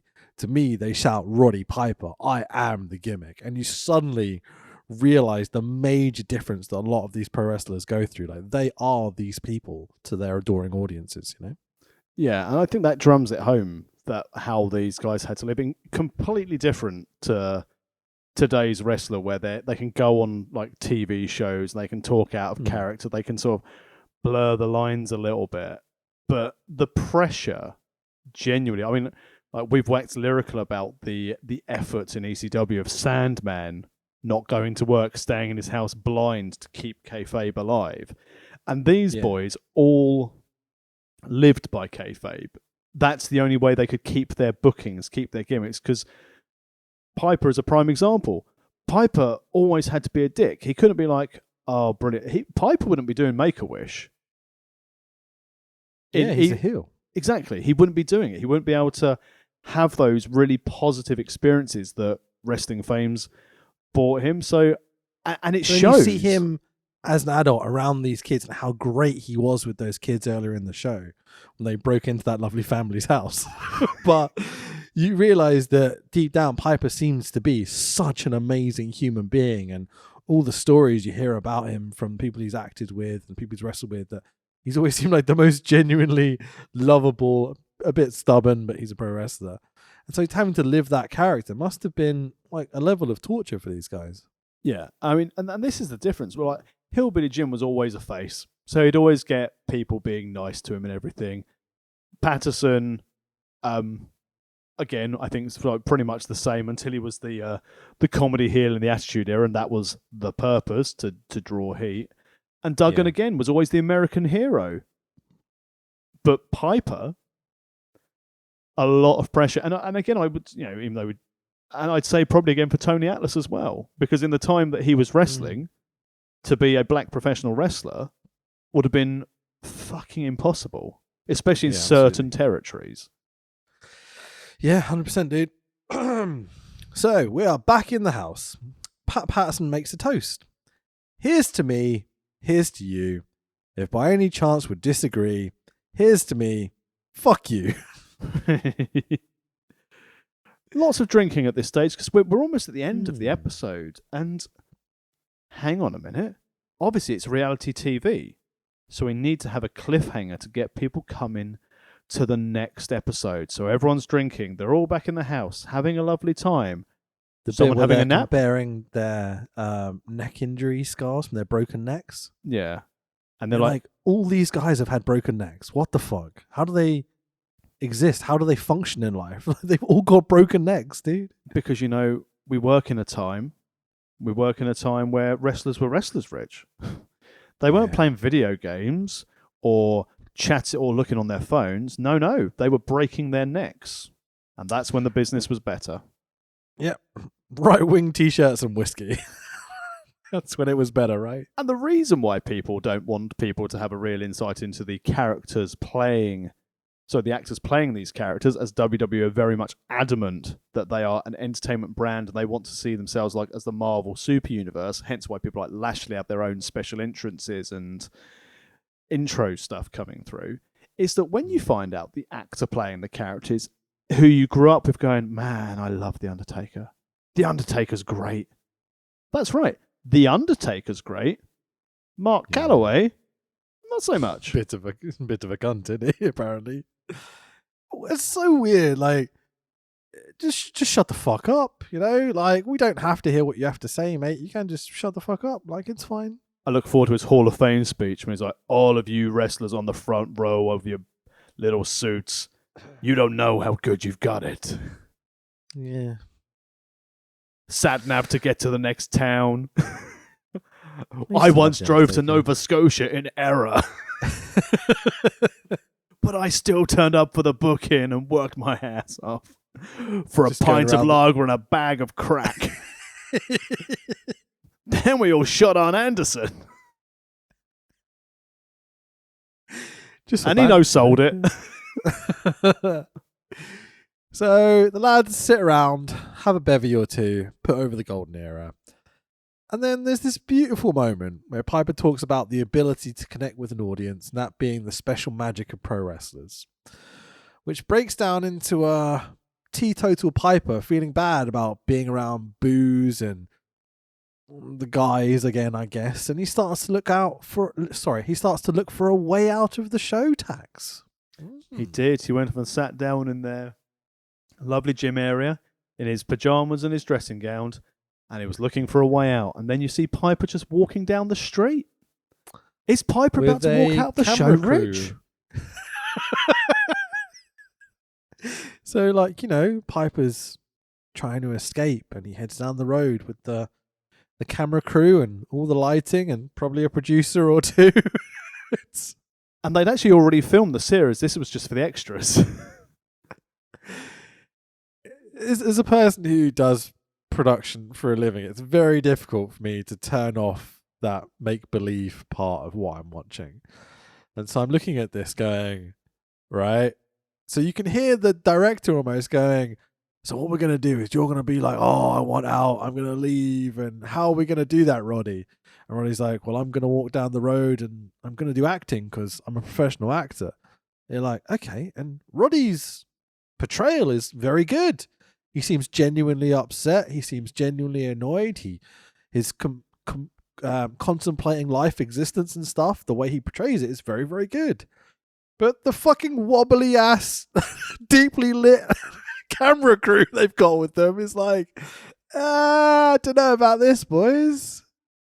No, I mean, it's an important portrayal, though, of like these aging wrestlers, that especially those who have now moved away from like their vices. And it is a great example. Like, if you're surrounded by 7 people in a building who are boozing it up and you're a recovering addict, there's no way you're going to want to be in that situation. So, and it's one of those things that I know they needed to create drama, and that's the whole thing of reality TV, and we love wrestling when they blur the lines of fiction and reality.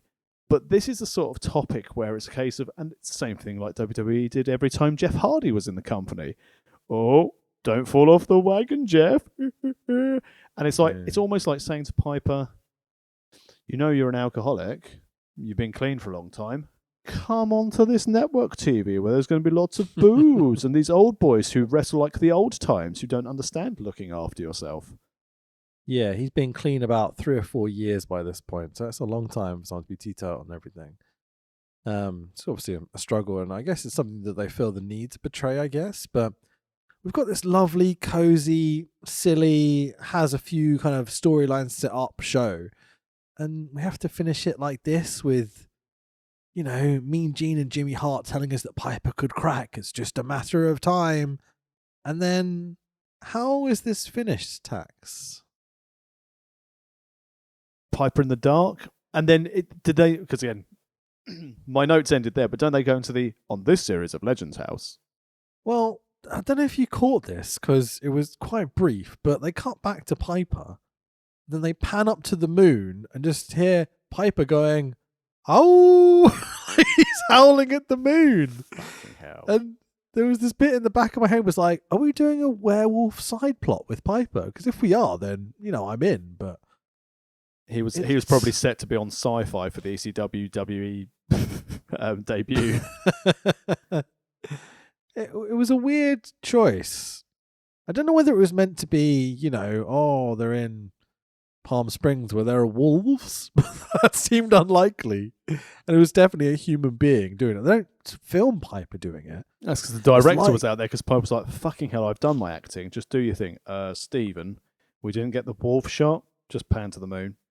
Oh, genuinely, it was like they were like, well, we've got to make him seem more crazy than he seems. Let's just add in a man howling at the moon and like insinuate that it was Piper. Well, it's a very strange production choice, this last scene. Because like, I quite enjoyed the show, but this end bit, I was like, wait, what? It's a rather shitty kind of feeling to leave us on. Oakland did say he could crack at any time, and then at night, an American werewolf in Palm Springs. You know, it's a well-known movie. I'm pretty sure it was Sheiky that was doing the crack, but you know. Fuck Hogan. Fuck the Hulk Hogan. and then we're out. Then we see people in golf carts again with mallets, and yeah. Next time on whatever this show's called, Legends House. So I mean, yeah, that's it, folks. It was all right.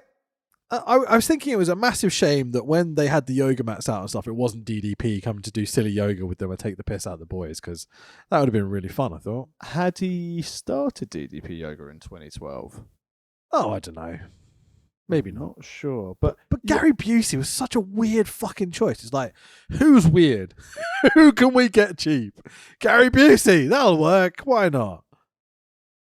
I mean, and that's the thing, isn't it, though, right? So the fact that they got Busey there is, again, they're just trying to go, haha, freak show, la la la la la la. Yeah. And again, as always with WWE, you've got someone who might have not be mentally stable, or you know, not of great sound mind because they've had a horrific brain injury. Let's get them on the TV because it's good fodder to have people go, ha, Busey says stupid stuff sometimes. It's a bit weird. But DDP Yoga actually started in 2012, so as this was filmed in January 2012, it probably wasn't established at that stage. So that's why it wasn't DDP at that stage, sadly. Let's do a different example. They could have got like Sarge from WCW's power plant, you know, Fucking to hell, come can run you drills imagine? with the guys. Louis Theroux turns up. If you're going to blow chunks, Louis, blow chunks. Yeah, fucking A. But just like more silly shit rather than having to get really serious about like forgetting dead loved ones in the middle and stuff. I'm like, that's not what we're here for. This is a silly reality TV show, boys. But they're on a journey, Rich. They're on a journey for 9 episodes. They're on a journey. They're going to come out better people and stronger friends. And the bond that these 8 men had that Piper mentioned before there, and while it was put to the test, that bond's come out even stronger and can't be broken. So, in my life, I have had minuscule portions of kind of fame, I guess you would call it, right? And I was in a band where we've played a couple of relatively big shows, and, you know, weirdly people have asked me for my autograph and stuff, and I've been like, why? Because I struggle with the concept in general.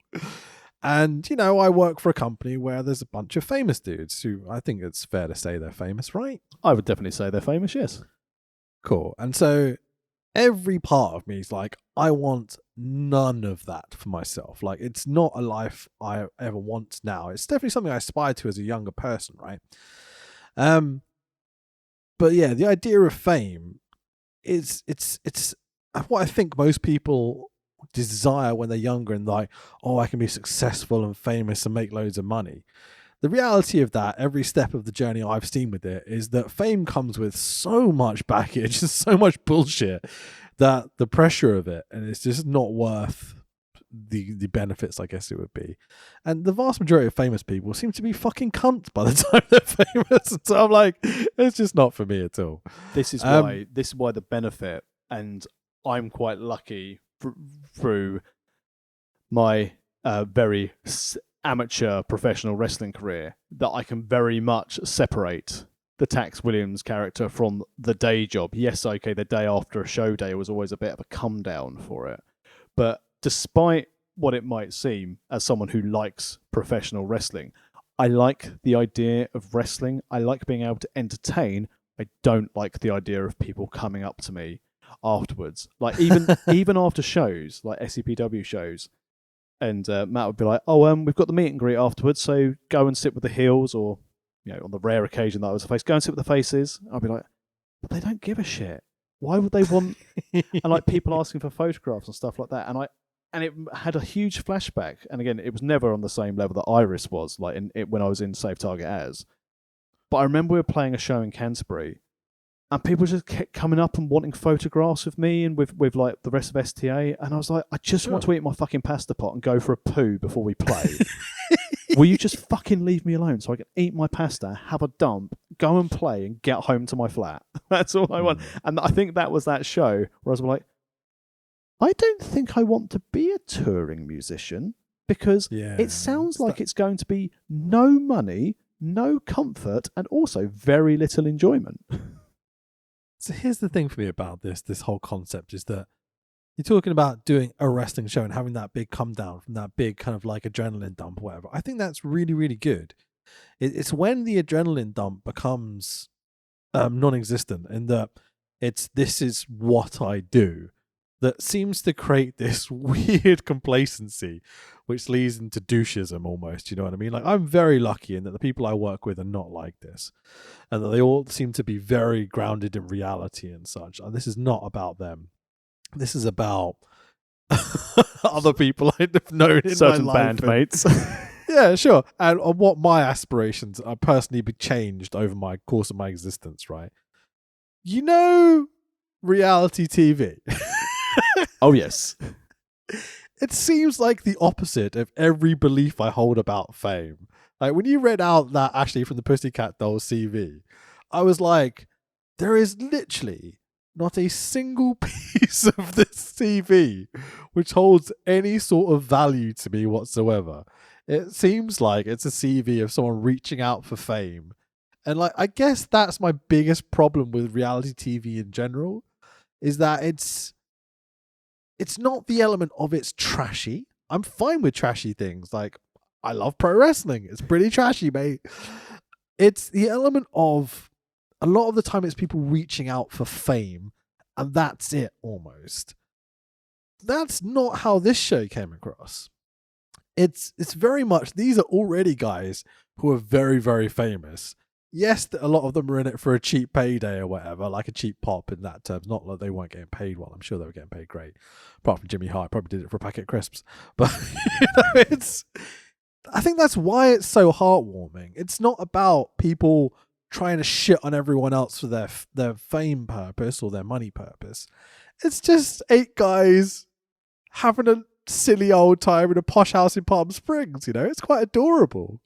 It's like, was it One Night in Vegas, that movie, where you've got all the old boys going for one last little hurrah, and it's things like that. And like you said, and we said at the start of the pod, like, Hillbilly Jim was like the personification of this. He's not here to become famous. He's here because he's going to get paid, but he seemed genuinely happy to see his old war buddies getting to share stories, shoot the shit, and go from there. But to finish off back what you said about like reality TV, celebrities aren't real celebrities anymore. When we grow up, celebrities were movie stars, people who actually had a skill, had a talent, who could do something.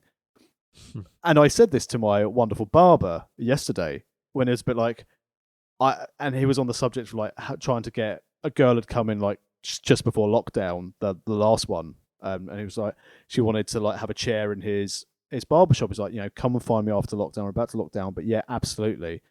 And he said to one of his customers who knew her, I was like, oh, can you, I've tried contacting her. She's not here. And I was like, yeah, let me show you this. And he showed her OnlyFans. He's like, she's not going to do any hairdressing anymore because she can make more money doing this. And she's like, in inverted commas, he called her a celebrity. It's like, getting your gash out is not being a celebrity. It's fair play. Well, it is nowadays. Well, it's fair play. Like, genuinely, if people want to pay money to see it and you can make money of it, make as much money as you fucking can. But all I will say to anyone listening to this, and if we've not been cancelled by this stage, if you're young and you want to be like Instagram famous, fucking hell, invest your money, get a pension, And don't get a boob job. because that's the only way you're going to get my $7.99 a month. Mate, Spence, I actually saw a quote from someone on some sort of video app the other day. They're being like, so people keep asking me like how I've done so well on TikTok, Instagram, whatever. And so what I did is I went to college, I got a degree, I learned all this, and I studied the algorithms. Oh, I'm just joking, I got a boob job. It's like, it's just almost that extent nowadays. Like, don't alter your body for other people, lovely listeners. Like women listening to this podcast, pants.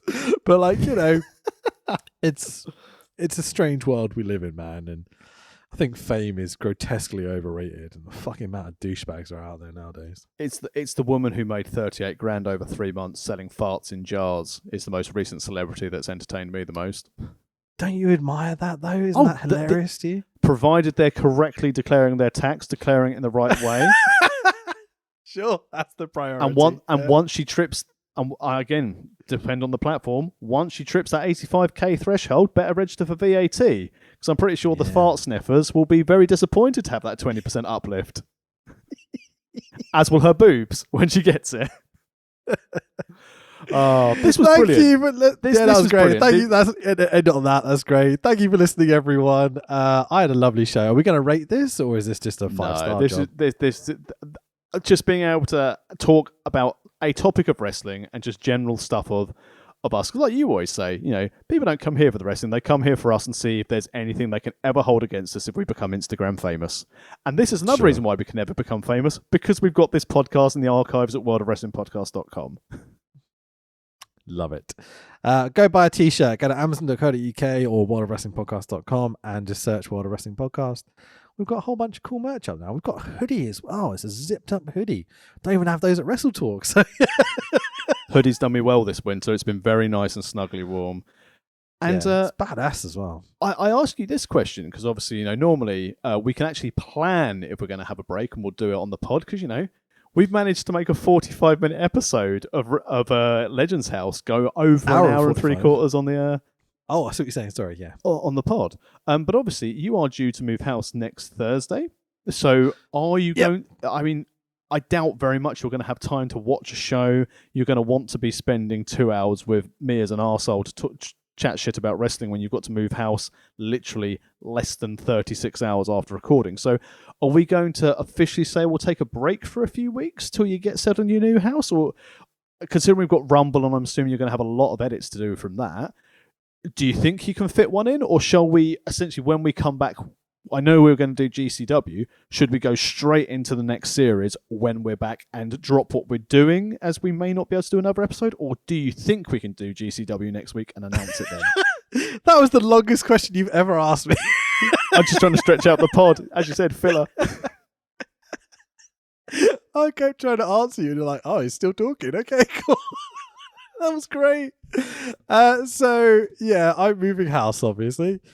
I don't know if you got that from my long question. Fucking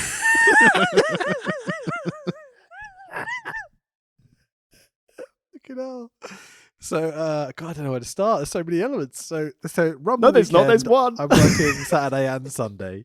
But then I'm pretty much from that Monday onwards, I'm off, mate, for 2 weeks. And so I've got to fit a bathroom and decorate a room and get drains and central heating and stuff and start, the work on the first floor. We are literally renovating this entire house. We're going to add a first floor to a house tax. How crazy is that, man? Outstanding building work. Yeah, sure. There's never been a builder in WWE, has there, as a character? William Regal? Well, he was a lumberjack, wasn't he? Kinda, but he wore a builder's I suppose. Yeah, well... Anyway, the point being that I will be available to do pods and stuff. I'm going to obviously have time off, and I'm not going to be able to work 24 hours a day on the house. So I still think we'll be able to do pods and such. And here's a tip for you: if you're moving into a house, if you call the internet provider company 2 weeks before you move in and say, yeah, we've bought the house, can you change over the internet, please? By the time you move into the house, it's already activated. Nice. Well played. Good job. Fuck the people that are using the internet in the house you're buying. It doesn't matter if their internet stops working. Exactly what I did here. When you buy it. I even had the router to plug in on my moving in day. I had it delivered to my old mate. house, plugged it in, the first thing I did. Very smart. Anyway, so I will have internet literally the day we move up. It's being activated on the same day, which is delightful. But what I was thinking is that maybe we could do it in person. I could come down to you and pod if I haven't got computers set up by that point. Sounds like an absolutely brilliant plan. So we won't pod next week because you'll be getting ready to move. Yeah. I've got to take 1 week off. But I think the week after we can be back and do the GCW show. We're going to do the bloody Manhattan Center job. What's it called nowadays? The Hammerstein Ballroom. That's the one. I can't remember. I forgot the name. But yeah, the Hammerstein Ballroom show, which looked fucking awesome. Absolutely. Sounds delightful. We'll get it all booked in. We'll get it sorted. You can come here and we'll make those Canadian Destroyer cabbage rolls. Let's do it, bro. We can play some golf as well. God, I'm going to take the day I'm off. genuinely up for doing some golf. I'm going to take the day off. We're going to go and play golf, eat disgusting cabbage and record a pod. This is going to be so good. Let's do it. All right, man. We'll book a date for that and we'll get on that, all right? Nice. Well, good luck with your move. Thank you very much for listening, everyone. This has been Legends House on the World of Wrestling podcast. So professional. Wow. Okay, I just ruined it with the outro. Okay, bye, everyone. Bye.